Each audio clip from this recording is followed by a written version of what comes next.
Hi everybody, thank you for joining us. I hope you're having a great Friday. I'm here with Linda from Sugru, and we can talk to you about bottom funnel conversion optimization, and also talk to you about Sugru and their incredible story, and I hope you find it really interesting. I promise you will. That's me on the left. My head does not look like that. It's been a little bit stretched. I don't look like an extra from Eggheads the movie.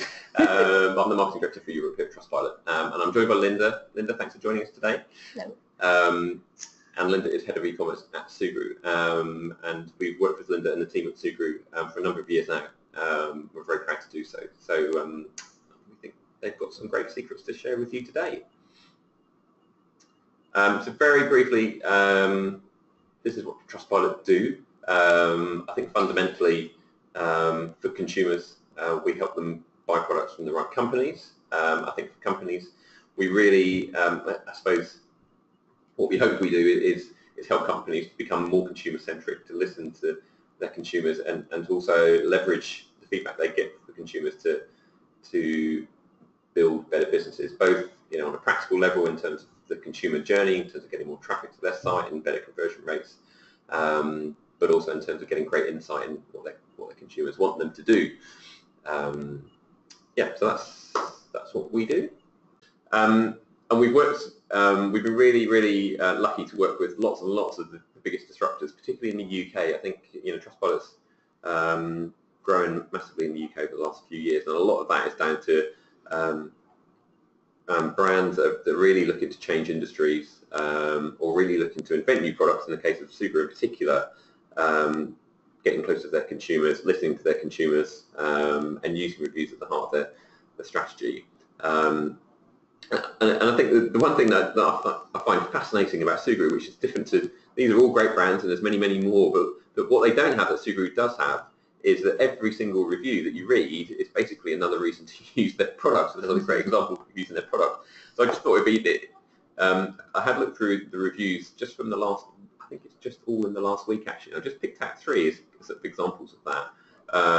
So this is from the 5th of October, so it's just 7 days ago. From Burkham 10, only thing that could fix my freezer, the only thing that could fix my freezer very permanently, it does what it says. So you get some pretty utility reviews like that, but a lot of them are more like this, where people have tried other adhesives, they've tried everything. My husband decided to fix it with his wonderful super glue, but the lid had fallen off again by the next day. So I quietly fixed it with a blob of Sugru. It's now stayed on and my husband has said nothing. And I think that sums up a lot of the kind of the people that use Sugru and the amazing community that they have. And then finally, sorry, I'm really doing well with the mouse today. I love this review from Sue. Actually, there might be one more, apologies. I use Sugru every day. Every day I use objects that have modified or repaired Sugrus, shoes, cars, many projects around the house, garden and both. The company is great. They're innovative, collect and distribute useful ideas, very responsive to any issues, and deliver their product really fast through the mail. Sugru community is always got new and interesting ideas. Many of them are really creative. I'm not sure if Sue works at Sugru. Not to my knowledge, but this is amazing. But we definitely love Sue. Sorry, and then finally Rich, this is a great one. So Rich, my Fitbit tracker rubber wristband started to split and fray. I tried every possible repair option. Then I found Sugru. I was able to cover the worn band with beautiful contrasting colour that dried to a permanent rubber adhesive, adding years of life to my old wristband. I used soapy water to create beautiful smooth surface that looked like a commercially done restoration project. Just love the many uses of Sugru, even at my age of 69 years young. Good for Rich. And for me, they just sum up brand. I think I've never seen a better example of how your customers can really show so much about a company. So I'll stop waxing lyrical and introduce Linda, who's got some great insights for you in terms of the Sugru story. Yeah, hello everybody. So I'm Linda, as Alan said. I'm the head of e-commerce at Form from Form, and we make this material called Sugru. Sugru is a moldable glue. It's designed to make fixing easy for all. So Sugru is a very new material. It comes out of the pack. When you open the pack, it's a bit like Play-Doh. It sticks to most materials. It can be formed by hand, and then overnight it turns into strong and durable rubber. And we are in the privileged and lucky position that people all over the world use it to fix and improve their stuff.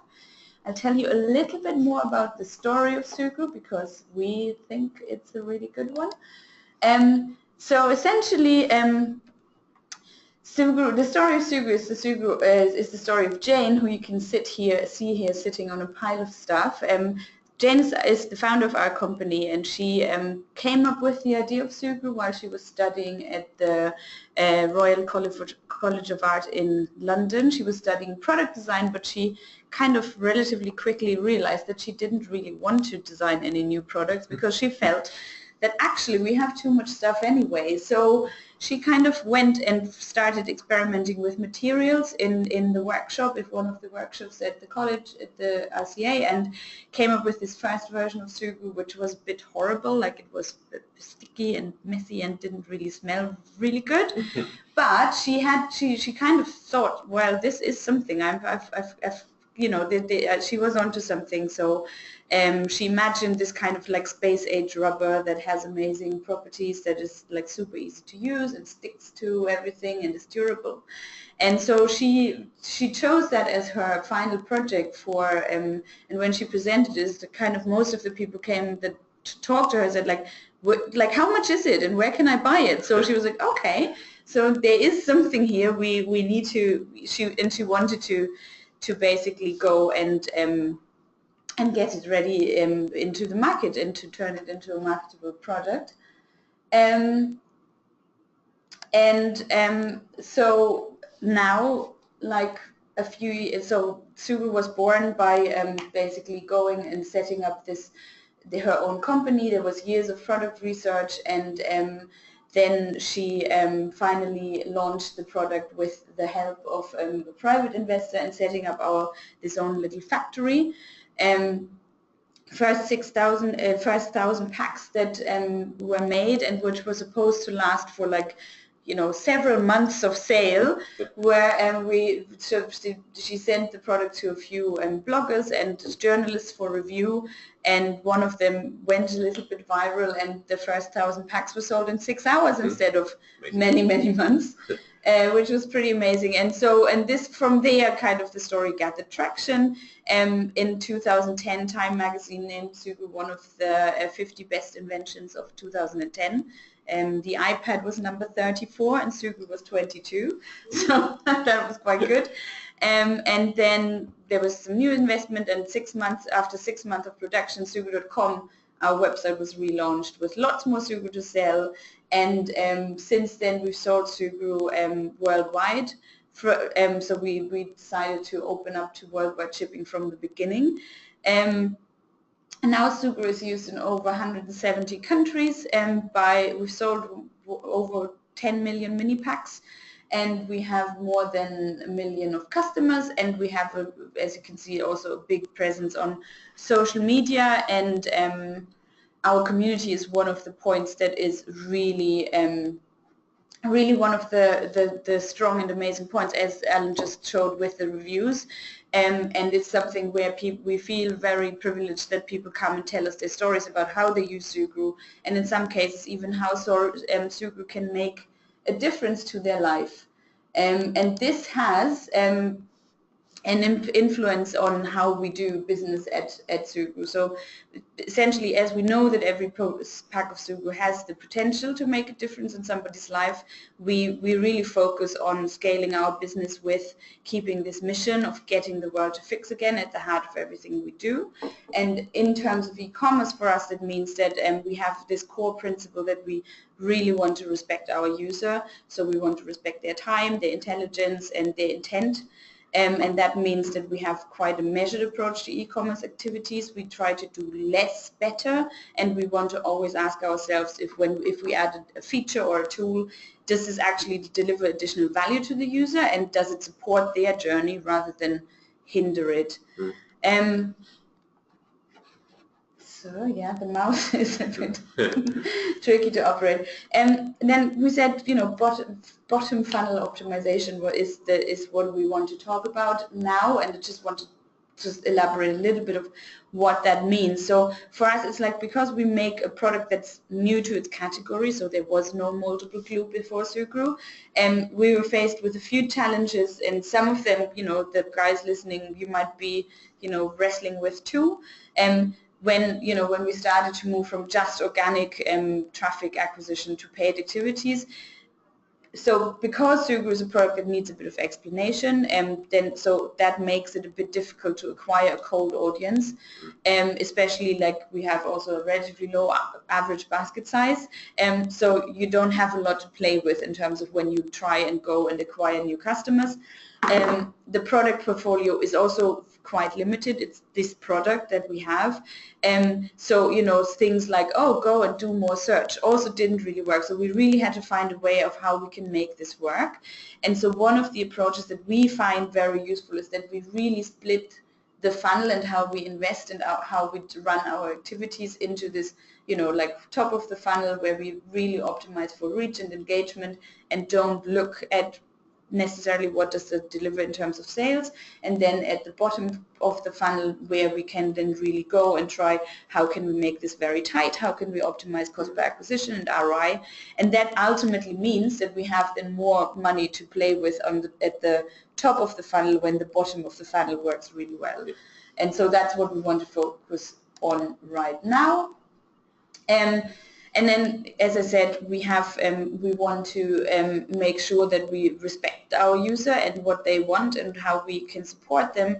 And we think that providing a delightful experience for the users, part of that is that we, one of the best things there is that you sometimes don't do all the things with a certain tool. You don't use them across across the funnel, but you test what do they work best with, and then you only use them for those, so that you avoid kind of like overload and kind of being too aggressive with the user. I'm going to talk about all these tools in a little bit more detail now. So we'll start with on-site targeting. An overall approach here for us is, you know, identify the pages in the user journey where the user doesn't perform the desired action.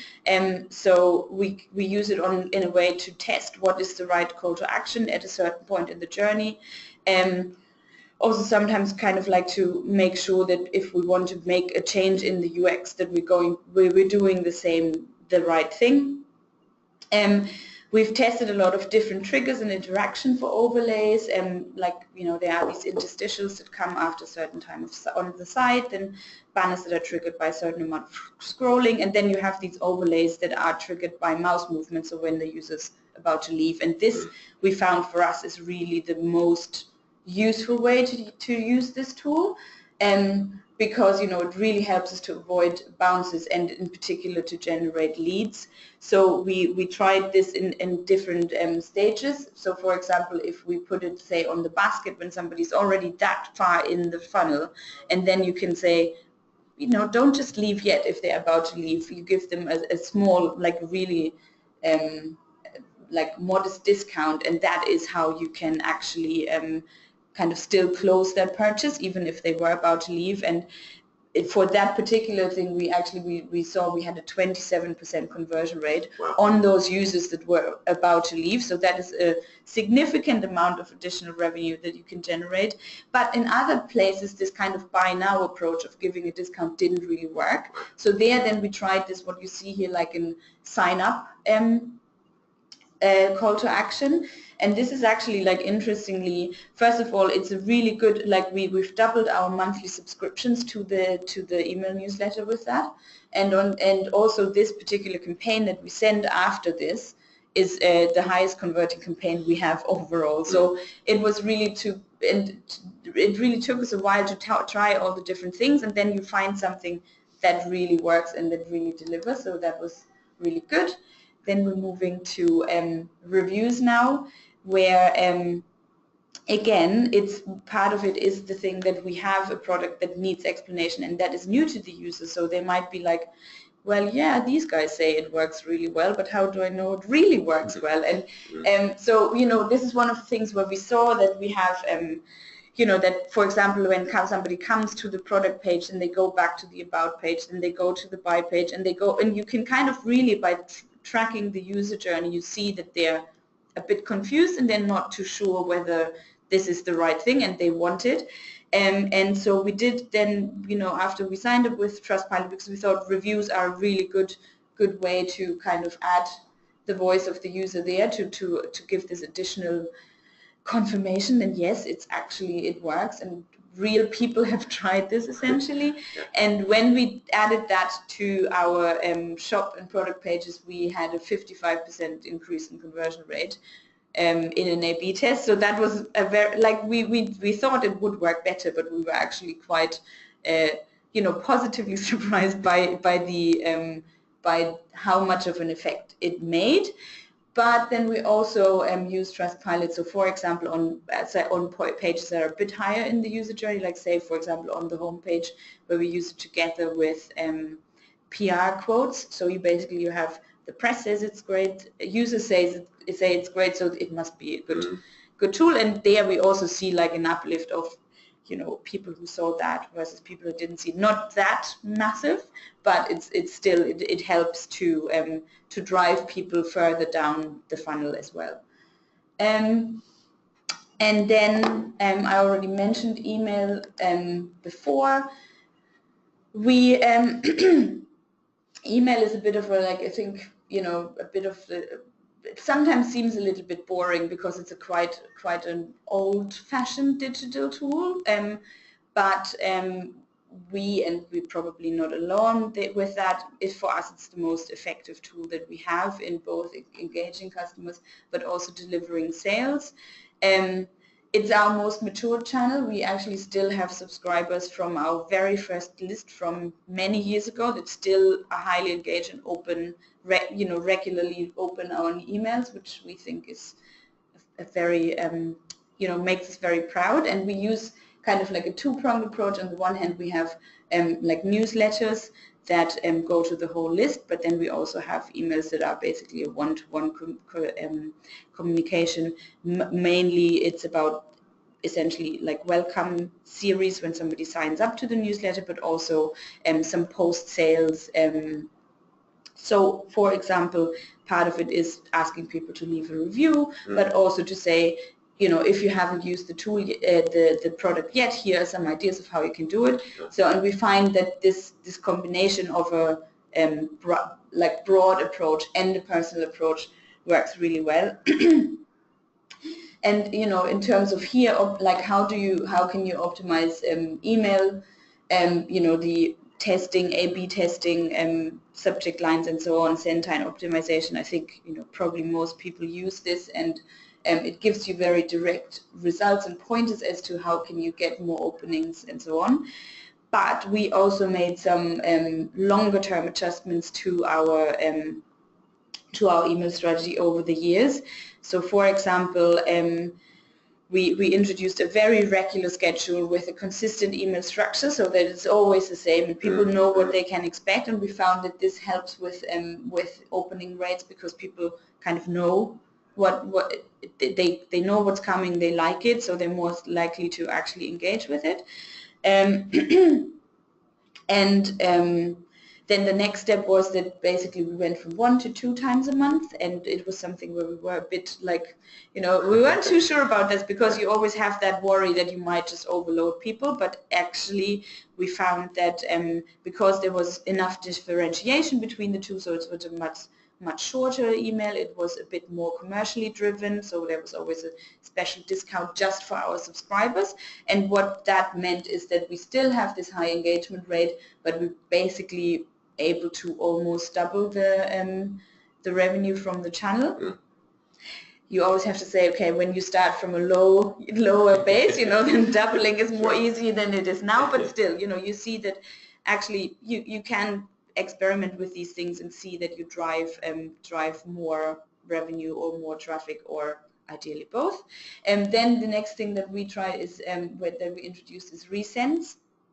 where one of the things that I found really interesting to find is that basically if you send the same newsletter and once you send it with a more content-driven headline, you get a lot of people who open the newsletter, they engage with your content, but they don't necessarily buy to the same degree. And then you go and you send the same email with a offer-driven subject line, and then you get the people who are more in the market for an offer, and then you get like less traffic but at a much higher conversion rate. So we find this is a really good way to kind of increase the efficiency from your email, because you can basically serve two goals with one and the same thing.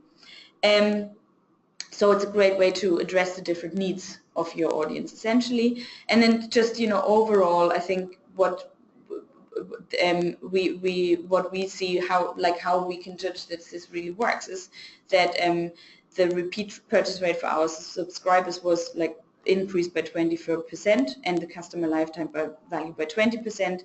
If you compare that with users who are not subscribed to the newsletter, this data is flat. Like they stayed more or less the same over the years. So you can really see how, you know, testing new approaches and adding new stuff can really help to drive up some significant KPIs. And then retargeting is the last tool I'm going to speak about in a bit more detail. And there, I think, you know, one of the things about retargeting is it's a bit of a, like, people are quite skeptical about it sometimes. And I think one of the things about retargeting is to try to use it in the right way. And this is when we think back about this respect the user, like this is one of the places where I think you can get it wrong the most. Yeah. Like I think we all know these ads that follow you around for product that you've already bought or that you just had a quick look at and you decided you don't want it, and people find that very annoying and a bit creepy. But actually if you go and say, okay, what is the right frequency, how long do I keep people on the list? So for example, we have with our abandoned basket campaign, where this is for us a very, very effective tool. We have come through a long time of experimenting. We keep people on the list for just a week. We have a relatively high frequency of ads per day, but then they stop. And we optimize the creative for view-through conversions instead of click-through conversions. Right. And that way it is extremely cost-effective and you know, drives a lot of additional revenue, again, from people who, you know, actually were not ready to buy at that point in time. And then the other thing that we do quite successfully is that if we have, say, for example, we just launched a new product range, this is a very good tool to go to people who haven't been in touch with you in a while, say, hey, there's something new from Sugru. Yeah. And also all our big sales, we use retargeting to let people know that, you know, it's, you know, here's the Black Friday offer or whatever, which again always works really, really well. We have for a long time focused quite a lot on Google because we found that the Facebook retargeting didn't really work. But I've got a tool recommendation here. It's a product called Smartly, which helps you to do very rapid and multivariate testing for Facebook campaigns. We've been using it for just a month now, but we already see such good results that I find it's one for people to check out. And so this is kind of like our key tools of how we optimize the bottom of the funnel. And then you have this whole like, okay, so how do you make this all into, like, how do you bring it all together? And I think, you know, the thing is like, you know, it's not really a funnel, it's more a bit of a web.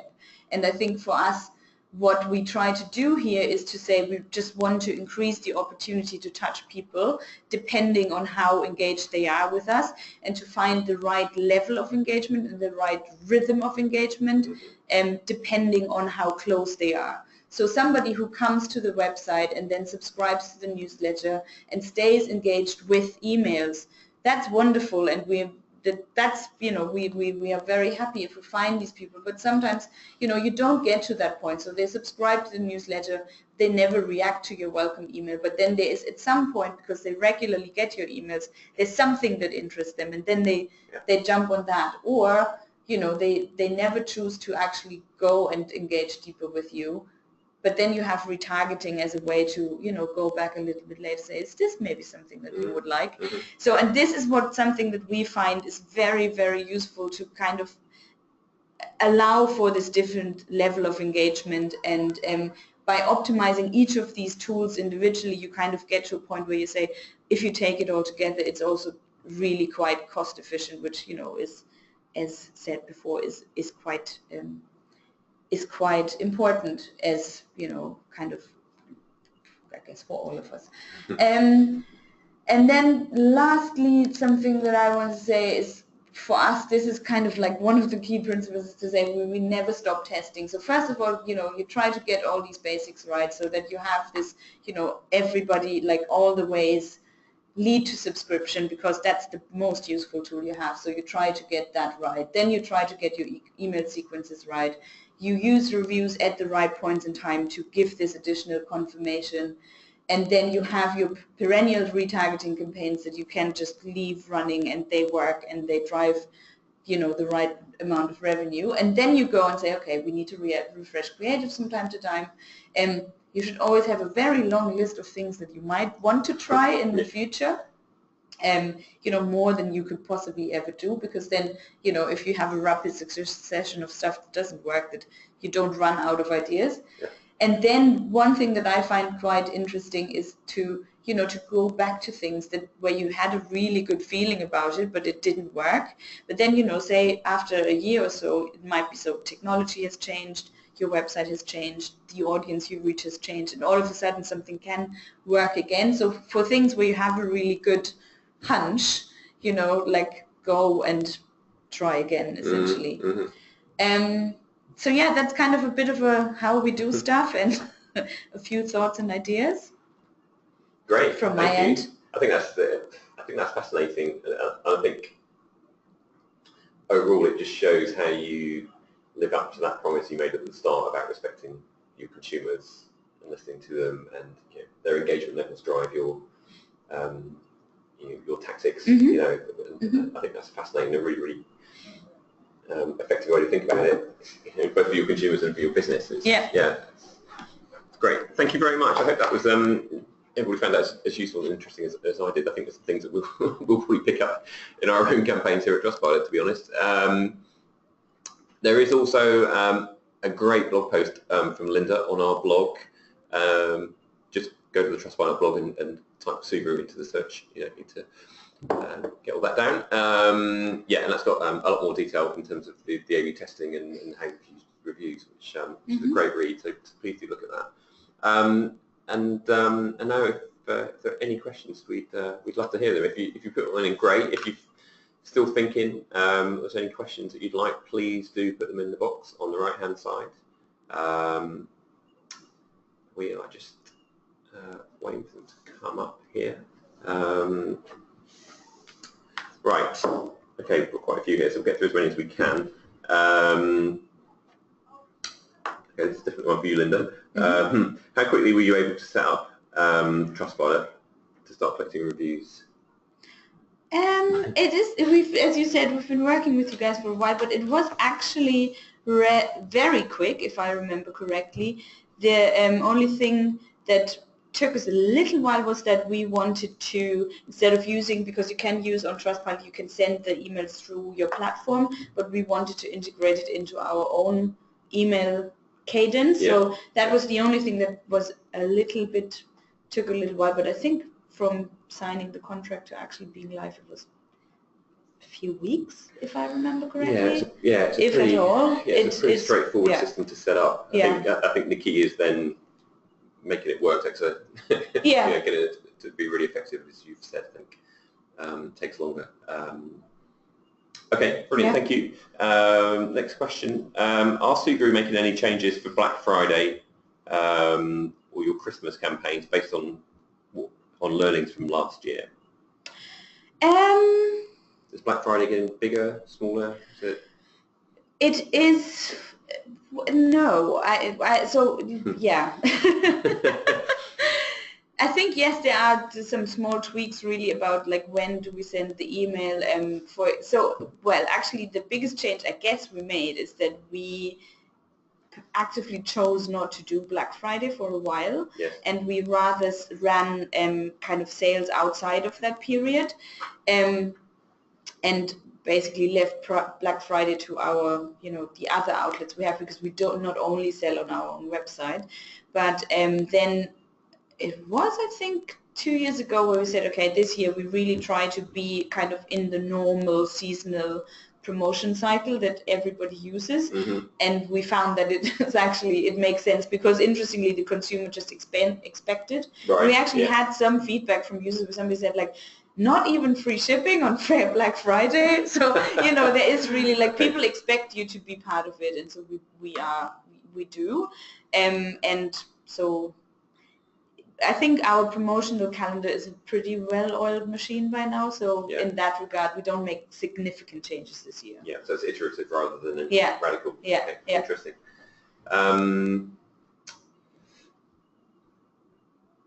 If you are selling a service, not a product, how would you implement reviews? Okay, this is one for me. That's a very good question. If you're a service, I mean, we have tons and tons of service businesses. A lot of professional service businesses. We have a lot of gyms, for example, etc., etc.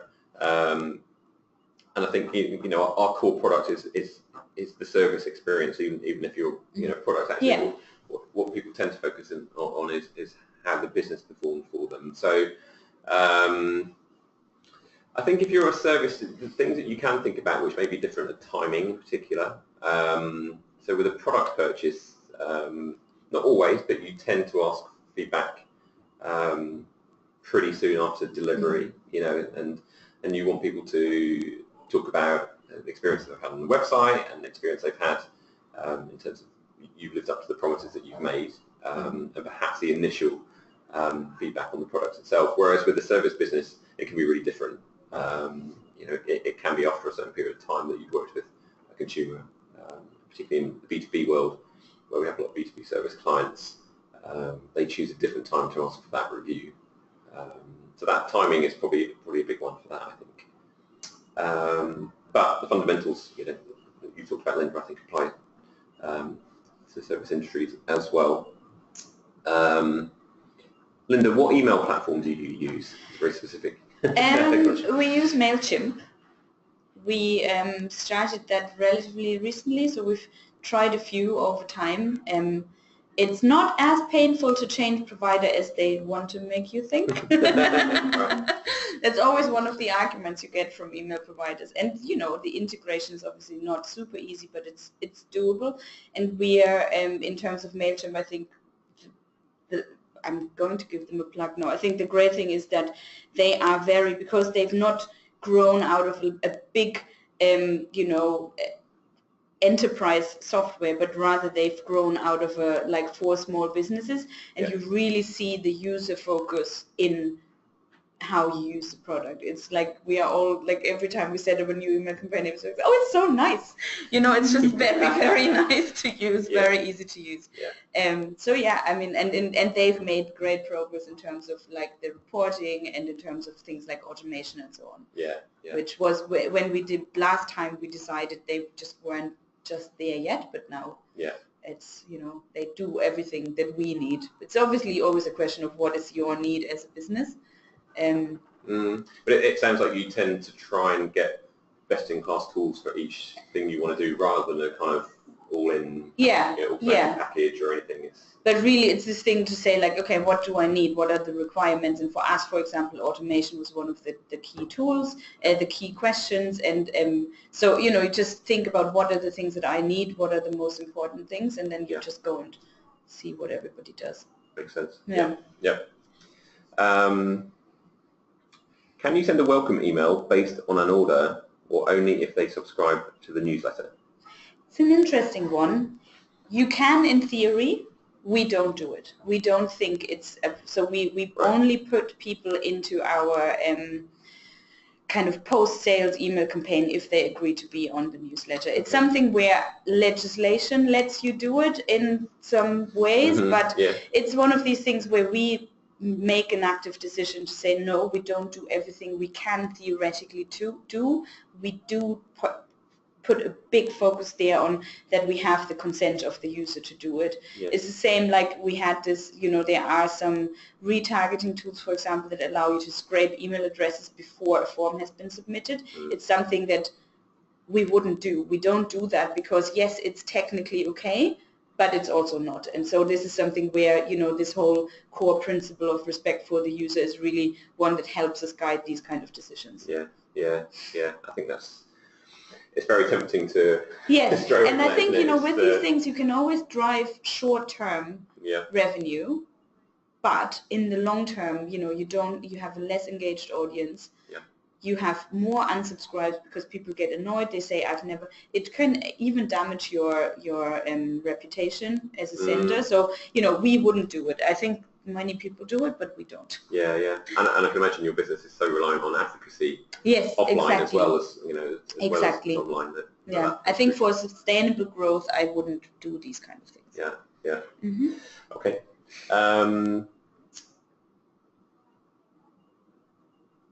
Okay, I think it's probably a question for me, but maybe we can both answer it. How does Trustpilot help businesses showcase reviews? I'll try not to give you the sales pitch too much, but I suppose if you're thinking about it actually on site, I think one of the great advantages we have is what we call our trust boxes, which are effectively widgets that use an API feed to pull in your reviews and are very, very simple to integrate into your website. I think we have something like 35 different designs for them now as well. I know you guys use them. Yes. Your site, don't you, particularly on the homepage? Yeah, and like I was like yes, because we have. I think it's very for us. You know, so for the website you have all these different widgets. You can go from super obvious to subtle, and you can use all the different. You know, you can use them in different ways in different places on the website. Then, you know, you've got things for email integration. You've got things for, like, I think one of the newer tools is that you basically can go and overlay reviews over some of your image assets to use in social media, which is on our plan of next things to do. So, you know, I think Trustpilot offers a very wide range of great tools for marketeers. I couldn't have put it better, thank you. I think that is it in terms of time. Thank you very much. We'd love you to complete the post-webinar survey that you will see come up. It's really, really useful for us to know if this has been useful, if you like more of this, more of something different, etc., etc. So please, we'd love your feedback. Thank you, Linda. That was great. Thanks for having me. Best of luck. Best of luck for the festive season. Thank you. Approaching rapidly. Yes. I hope it goes really well. And thanks everyone for listening. I hope that was useful, and we'll see you again soon. Have a great weekend.